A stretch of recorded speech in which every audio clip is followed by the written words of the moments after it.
Welcome, everybody, to another edition of the Winner's Circle. I'm Ross Benjamin. I'm joined by my everyday cohort in this expedition, Chip Chirimbes, great handicapper out of Las Vegas, who's coming off a fantastic weekend. Today, we're going to be talking about the NFL. But before we get to that, Chipper, tell the folks how well you did this past weekend. You just killed it. Yeah, well, I'll tell you, it's been 2 weeks in the pros where I struggled, but I went 4-0 Saturday, in the colleges, and I went 4-0 Saturday, and then the last two Sundays, I'm 9-1 in the NFL, and really looking forward to tonight's Monday night game, and things are really coming into place, and we had a great start on the season as it was, so I'm really looking forward to a late close. Yeah, well, I mean, the direction you're going, that close is going to happen, my friend. Let's talk about that. Well, let's talk about the Tampa Bay game yesterday first, because we both had that as our top play, and both of us had it at 3.5. And for you folks who are not familiar how we get graded, usually we go by cappers. What's the name of that site again? Sportscapping.com, excuse me. Right. And we go by the line that we get there, and we keep it uniformed across the board. And we both got 3.5 yesterday on the Tampa Bay game. And hey, sometimes it's better to be lucky than good, Chip. Well, I think we had a lot of help. I think the NFL sat down, made a decision, and said, let's keep this game close, at least for the viewing audience. You and your conspiracy theories. No, I don't know, but I was down 17 at one time, and I never lost faith. I always thought, if it's going to happen, it's going to happen, and it started happening from all kinds of different penalties from both sides of the ball, and we were very fortunate, let's face it. I mean, they could have missed the extra point attempt at the end, and we wouldn't have covered. I mean, the way things go nowadays in this league. But, I thought Tampa Bay was a solid play. The other big play for us would have been Atlanta, and they won easy. So I was sort of like my heart was breaking that I was sweating out this last game of the day, and we had already had 3 in the well, particularly our best bet. So, very good weekend for us. I like tonight's game, Seattle coming to Philadelphia. It's the third time they're playing in Philadelphia within the last, 54 weeks, which is an anomaly in the NFL, I would say. And, yeah. So, I kissed my sister a little bit this week. And what I mean by that is 2-2 on Sunday, 2-2 on Saturday in college football. I did make a slight profit yesterday because I did have Tampa Bay as my best bet. I cashed in on that Arizona-New England game. I went under in that contest. I alluded to that on our show on Friday. And boy, Chipper, both teams had Arizona had less than 300 yards. And we were talking about this off air. New England wins the game with 180 yards of total offense, Chip, and you cashed in with that. Yes, we did. And not only that, but New England actually committed a number of different mistakes in errors. When I looked at the box score of that game, it was difficult to figure out how they won. But the Cardinals made errors in crucial situations. They had the ball at the 1-yard line on second down before the half, and came up with 0 points. And they had a 10-7 lead, and they got greedy. If they had kicked the field goal and taken the 13-7 lead at the time, it might have been a different ball game. And then at the end, they missed the field goal, which would have put them ahead with about 50 seconds to go. And, the other team had a lot of resiliency. Tampa Bay is coached by one of the best, New England's coached by one of the best coaches out there.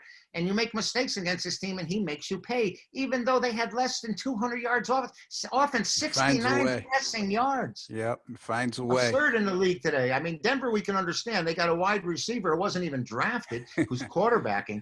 But, this situation is a little different. First time in the NFL, a quarterback had more interceptions than passes completed. Yeah, it really wasn't even fair. I mean, no, it wasn't. It wasn't at all. You hate to see that because it takes away from the quality of the game, and you got a last minute kind of notice on that. With all considered, I mean, you had a couple days, but still, Chip, you got to take a kid from the practice squad and implement a game plan that best suits whatever he could do. We're talking about professional football. Yeah. I mean, we're getting up there. I mean, we said 30 years ago when they went on strike, the owners let truck drivers go out there. But at least the guys were quarterbacks, Yeah. This kid's a wide receiver. I don't know. They gave Pittsburgh a pass and moved their games along. And now the Thursday night game next week's been canceled because Baltimore has to play Tuesday. And, they're doing the best they can. about it, I guess what you said is they're more concerned about the spread of the virus than who's playing. Yeah, And that probably is the number one concern.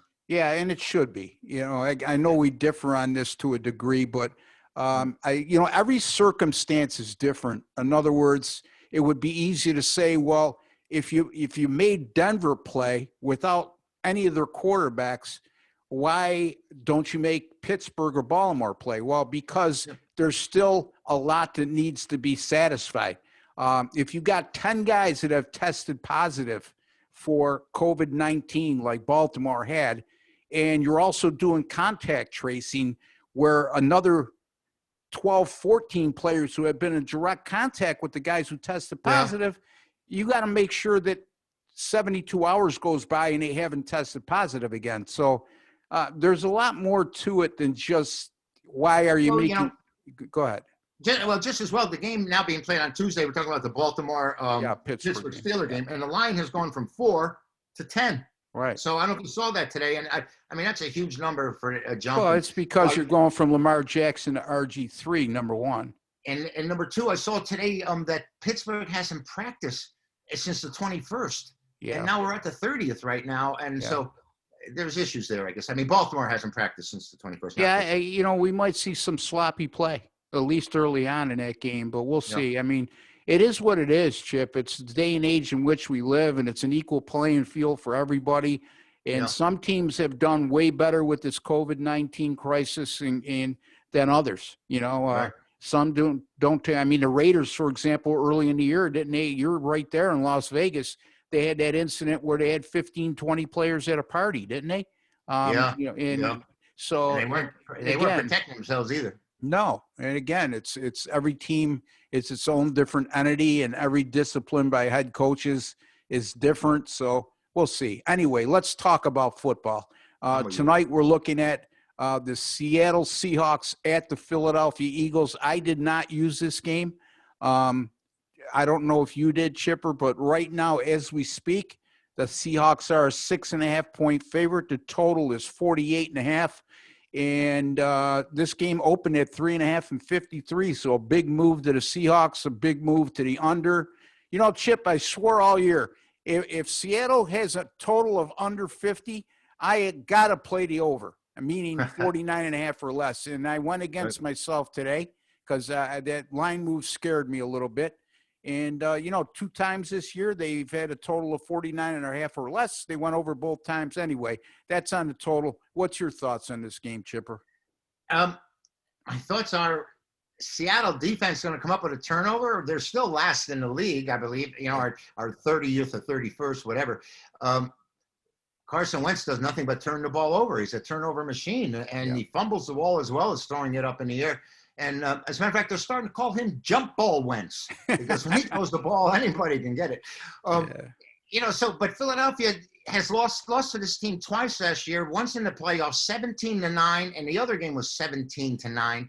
They didn't even muster up a touchdown. Philadelphia's been a horror show since they played in the Super Bowl. I mean, they've been injuries after injuries, crucial places and personnel. And Peterson's trying to keep them together. Or is it Patterson? I was thinking about Peterson. No, you're right. Yeah, Peterson. I always gave him the credit of the benefit of the doubt because of the play calling during the Super Bowl when they did that reverse play, pass back to Wentz, this guy was well prepared, and I think he may be well prepared tonight for a team that's beat him twice by the exact same score, 17-9. Yeah, it's easy to kick someone when they're down. Philadelphia is definitely down, coming off that loss to the Giants. Now they're 3-6-1. If they lose tonight, they'll find themselves in third place in the NFC East. Well, if they win, they're in first. So you failed to mention the first place Giants. That's the first place New York Football Giants. That's the correct. Beast of the least. Yes. Hey, you know what? A win is a win is a win. Hey, all you have to do is come in first in that division. Yeah, I mean, Daniel Jones went down. I hate to see that. He's going to have an MRI today. With that hamstring. You could do a lot worse than Colt McCoy as your backup. But he's definitely not going to play this weekend, Ross. He came out in New York today, and he's going to it's a mild hamstring pull, and they feel he'll be ready for the following week. Yeah, and they got a tough call next week at Seattle. So, again, the only benefit they'll have is Seattle playing on a Monday night. short week rest for them. But it still will be tough to win that game in Seattle. But hey, you know what? Wayne Gallman still continues to run the Really ball good. like an animal. And the Giants running game, without Saquon Barkley, you got to give Joe Judge a lot of credit there. Yep, Chip, absolutely. he's doing a tremendous job. So Absolutely. anyway, You know, Baltimore and Pittsburgh, we mentioned. Again, this line is up to 10.5, and the total is 40.5. A lot of that has to do with the whole situation surrounding COVID with the Baltimore Ravens, and Lamar Jackson will definitely be out. Their leading receiver, tight end Mark Andrews, will definitely be out. Mark Ingram, he will be out. J.K. Dobbins, he will be out. And they're going to face one of the toughest teams in football, the undefeated Pittsburgh Steelers. And they're going to have to do it with quarterback RG3 getting an opportunity here against one of the best defenses in football. Any take here, Chip? Well, I always think you got a chance to beat Archie Griffin the third. Excuse me, that's what I've been calling him. Archie Griffin. But it's amazing. This line was 4, and if this game was played when it was supposed to be playing, I think we both probably would have had the Ravens. And now the line is 10, and I really don't want any part of them. The odds makers know more than we do. A lot of people think that they can outsmart them and make their own lines, but you're fooling yourselves. And if they made this line 10, there's a really good reason for it. And maybe they think they're going to receive that much action on the Steelers as compared to that much action on the Ravens, or they think that this is actually a 10-point margin. It's hard to tell right now, Ross. It went from one of our better plays to, I think, a pass right now. I don't know how we make a call in this game without, the Ravens haven't been in practice and the players that aren't even there. So it's a difficult call. It really is. The odds makers trying to make it fair with the points, but I don't know if it is. Yeah, I mean, I don't have a problem with making your own lines if you're a pro that does this every day. Or having your own power ratings, as just an indicator, a starting indicator. But how do you adjust to this? How do you adjust all these players out? Of course, you're going to have a line if everybody's healthy that's not going to be indicative of this one right here. So when you think about that, it's a very tough call. Look, just because it's the only game on the board doesn't mean you have to use it. And you take this game and put it on a Sunday, would you make the play? That's what I said to myself today about tonight's game. My answer was no. Chip, you do have a play on tonight's game, correct? Yeah, I have a side on it, and I'm looking forward to it. Like I said, we're coming off a great week and a great 2 weeks in the NFL, and looking to build a momentum right here. And I think this is a moneymaker and a stepping stone for the rest of the week. Okay, so you can get that at chipwins.com. By the way, you can get my picks. I got 3 college basketball picks up for this evening. rbwins.com, off to a great start in college basketball, 3-0 with my 10-star top plays. And again, that's rbwins.com, or for Chip Chirimbes, chipwins.com. Chip, early look at the upcoming Sunday NFL card. Indianapolis at Houston, divisional matchup. Big disparity in these two teams' records. Indianapolis at 7-4, and Houston, I believe, is 3-7, if I'm not mistaken. 4-7. 4-7 now. Yeah.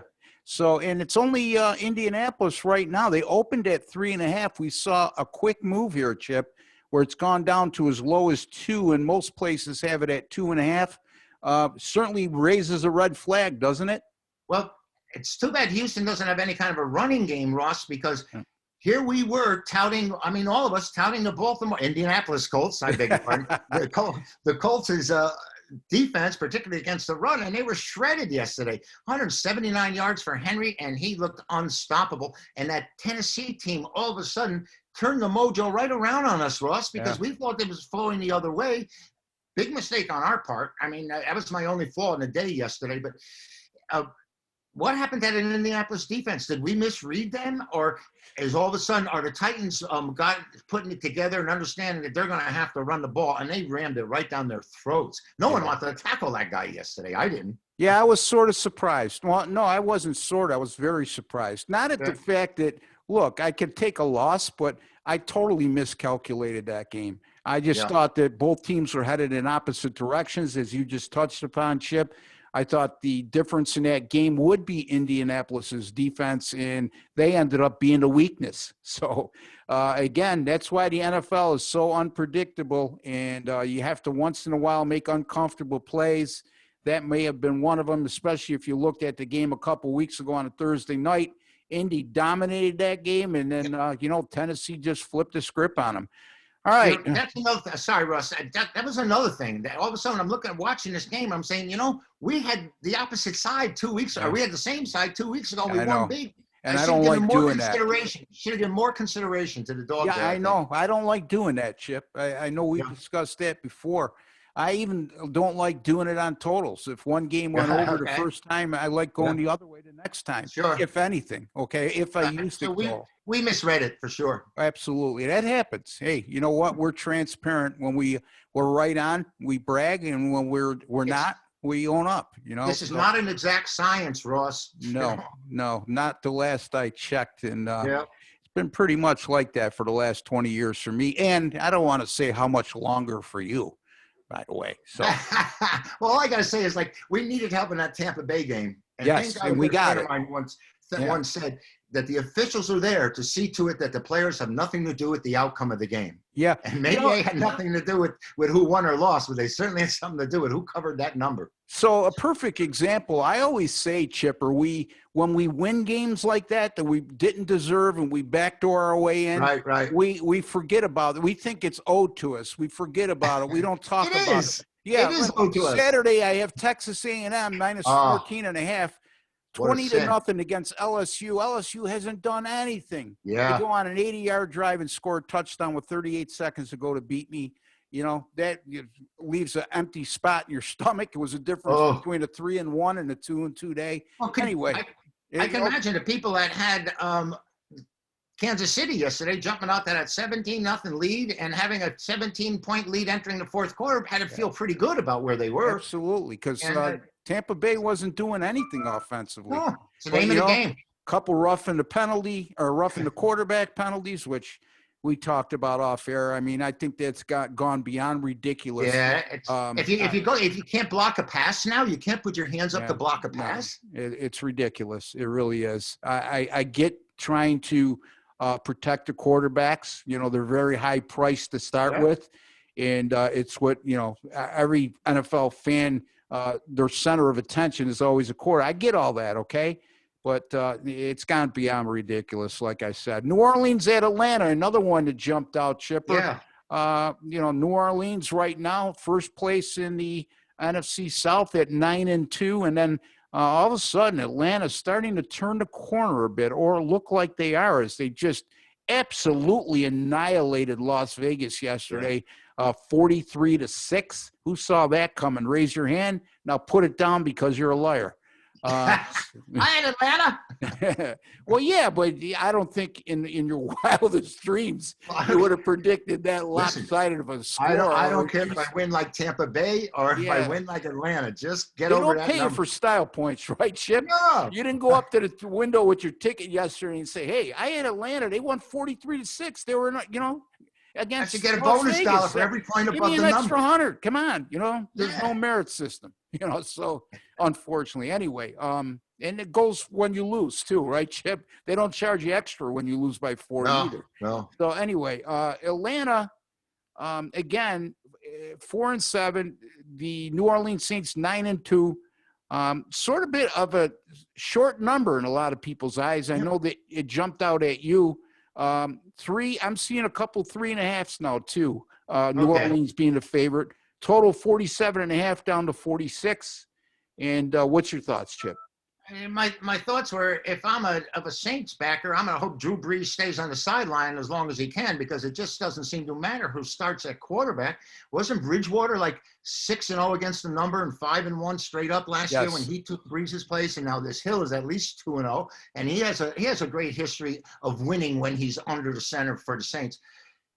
But this number is shy. If Hill's starting, if Brees is starting, and that was the first thing. I may be a little skeptical and scared to take Atlanta after the kind of impressive win they had last week, because, usually when teams win like that, Ross, the next time they come back to the pack a little bit, and when you have a dominating win, and, it's just the nature of being a professional, I think.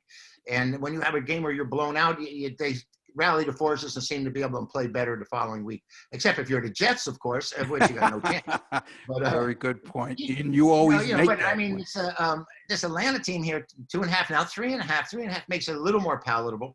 But I'm afraid of the Saints with Hill on the mound because they seem to rally around him. And they played great defense the last couple of weeks, haven't they? I mean, they really good. They're tremendous against the run. Yeah, For one thing. And when you could stop the run and make the other, and then get the lead and make the other team one-dimensional, all of a sudden your pass defense looks a lot better. Your pass rush looks a lot better as well. But you know what? I mean, again, I'm starting to see a similarity, and I hope Atlanta doesn't make this mistake. And where I'm going with this, last year they were, I believe, 2-9 at one point, and Dan Quinn had 1 foot out the door. And they rallied behind him and won their last 5 games to go 7-9, and they ended up keeping him on for another year where they should have parted ways, if not for that closing 5-game win streak. And then look what happens. Now Raheem Morris takes over, and all of a sudden Atlanta's playing better now, right? Yeah. And now they're talking about they may lift the interim tag. I think that would be a big mistake. Nothing against Raheem Morris, Right. Okay, but again, I think Atlanta needs to move in another direction and go outside of house because in-house isn't working. So well, there were 2 other places last year. The same thing happened where they closed strong after starting lousy. One was Miami. They kept the coach, and one is the Jets. And unfortunately, they kept the coach as well. Big difference there was Atlanta was a couple years removed from being a Super Bowl team. Dan Quinn had been there for several years, and they were on the decline. And Brian Flores, that was his first year on the job, So they showed a lot of promise coming on strong the second half of the year. Yeah, well, you know what impressed me the most, Chip, is what that tells me. When you look at how they lost their first 7 games, they were all in blowout fashion, and the team did not quit on them. And they went 5-4 down the stretch. So does it surprise me he's having success this year and Miami's overachieving?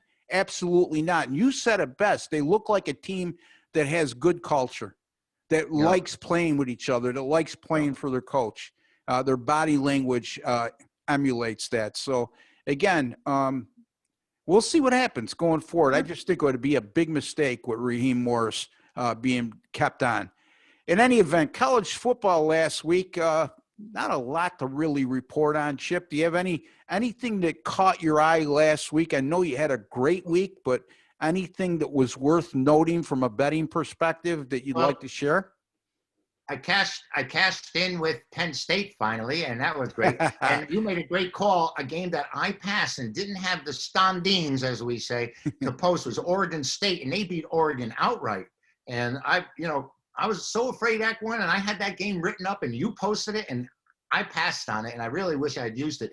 And Ross, there was an interesting thing happened with that Stanford-Cal game where Cal was favored and by 1.5, 2, and then when the game went off, Stanford was favored by 1.5, and the game ended Stanford winning by 1. Yeah, so, Cal missed the next. They scored a tying touchdown with less than a minute to go and missed the extra point. Yeah, and so. I'm wondering how the player made out on that game, if which side they were taking when, because if you laid Stanford, I gave Stanford out plus like 2, and they won by 1, and I consider myself an outright winner, but then the people waited till game time might have got beat on that game. Boy, that irritates you when you get down and you're ahead of the move, and somebody purchase or a client thinks they're smart and they wait to the last minute and they end up losing. I don't want to hear about it. I gave it to you 2 days ago. You should have used it. Anyway. You know what? They should, Ross, just as when we post a game and we have that line available right there, that's when they should play it. I mean, because now you're handicapping the handicapper. Exactly. Why are you paying us? We gave it to you. Well, why are you paying us if you're going to handicap the handicapper? Right. So, anyway, Chip, one team I'm going to stay away from on or against the rest of the year is Indiana. Once again, I thought it was a good spot for Maryland to get the money against them on the road after Indiana just faced Ohio State the week before and beat Michigan and Michigan State a couple weeks before that and got over the hurdle against those 2 programs. But yet they came up with another impressive performance against Maryland. workmanlike performance, winning 27-11, and pretty much that game wasn't even as close as the final score indicates. Now they go on the road to Madison, Wisconsin to take on the Wisconsin Badgers, who are smarting, coming off a loss. And right now, Wisconsin opened at 13. They're up to 14.5. Against, again, a lower-ranked team, Wisconsin, number 18, currently ranked number 10, Indiana, yet the higher-ranked team is better than a 2-touchdown underdog. You know, I'm wondering, I'm really impressed with Indiana, like you said. And did you see the Hoosier coach? They had a profile on him giving a speech before the game time to his players. I don't know. I missed that. I want to tell you, Ross, it was very inspiring because he was saying about the Ohio State game, how proud he was that they were down so bad and they didn't quit and they didn't give up and they showed a lot of intestinal fortitude and that they are something special. And he told them they are good and they can play with anybody. And I know we'd like to. I was considering the other side. I didn't take them, fortunately for me. And they came out and they won again. And that team may have the same type of energy and karma that the Dolphins have in the NFL. Yeah. It just seems like this coach has them ready to go. I mean, when the guy told me that, Indiana's going to be one of the top teams, I thought he was talking about their swim team, for crying out loud. we know their basketball team hasn't been much of late. And by the way, I played Providence against the basketball team today. That's a freebie for everybody out there. But I don't. It's Indiana's a tough call here. I mean, getting that many points, is the odds maker sharper than we are? One thing I will say is Michael Penix, the star quarterback for Indiana, went down with an injury. So I'm not sure what his status is. So that just dawned on me just now. I was saying the same thing you just said, and it's probably why I brought it up, this game. But I have to check on his status right now. Again, we're taping on Monday afternoon, so. Big difference, Ross, if he's out. Yeah, exactly. You had Providence today. In college basketball against it. What was that? In college basketball, you finally made a play. It's the first one all year? Yeah. Yeah, first one this year. Yeah, and let me see. Afternoon game. They're playing the Maui Classic in Asheville, North Carolina. Yeah, Indiana won by 21, unfortunately, Chip. But did they really? Yes, and I had the over 137, and the score ended up 79-58. So. If I don't start my season 0-1, I'm really not going to have a good year. So I feel good about it. So I got to push. So it's better than a loss. Anyway, absolutely. Getting back to football, college football, that is, one game I'm looking at this week that sort of looks intriguing to me, and I'm so tempted to go with the home underdog early on. Again, it's still early. Texas A&M at Auburn. Auburn coming off that lambasting they took against their arch rival, Alabama. Texas A&M opened 4.5 and went up to 7 right off the bat. I don't know, Chip. I watched Texas A&M last week, and I want to scrape the emotion out of they let me down and they underachieved. Their defense is really good, but I'm not sold on their offense. And could be a danger spot for them. Now, the announcers keep saying, look, for them to leapfrog anybody in the top 4 right now, or even not to be caught from behind, if somebody in the top 4 loses, they need to start winning with style points. They certainly didn't do that last week. They let LSU hang around, an LSU team that really hasn't been a glimmer of what they were a season ago. And anyway, right now, 7-point underdog for Auburn. In a game, they probably have nothing to lose against a team playing with everything to lose. Well, it's a tough spot if you're back to A&M last week. I know you had Alabama, and that was a winner, and I had them as well. But meager number coming in. We've got the hoax Nix quarterbacking Auburn. We know that he's not the real deal behind the center for the Tigers, that's for sure. All along, Ross, I've felt that A&M isn't quite the team that they should have been. If you remember early in the year, I gave them out at home against Alabama, getting points in a spot. And they got destroyed, I thought they were in a great spot, and they really showed me that they don't belong with these other teams. Yeah. And so I've been leery of them the entire year. Auburn, we both think stinks. Yeah. For an Auburn team. I mean, they'd go out and beat plenty of other teams. But when this number came up as short as it is, I says maybe they think Auburn's coming to play here. because they got to be smarting off that Alabama loss. They really got pushed around. They scored a little late when it was meaningless. But I don't see Auburn hanging out with an A&M team that the public or that the media thinks exists.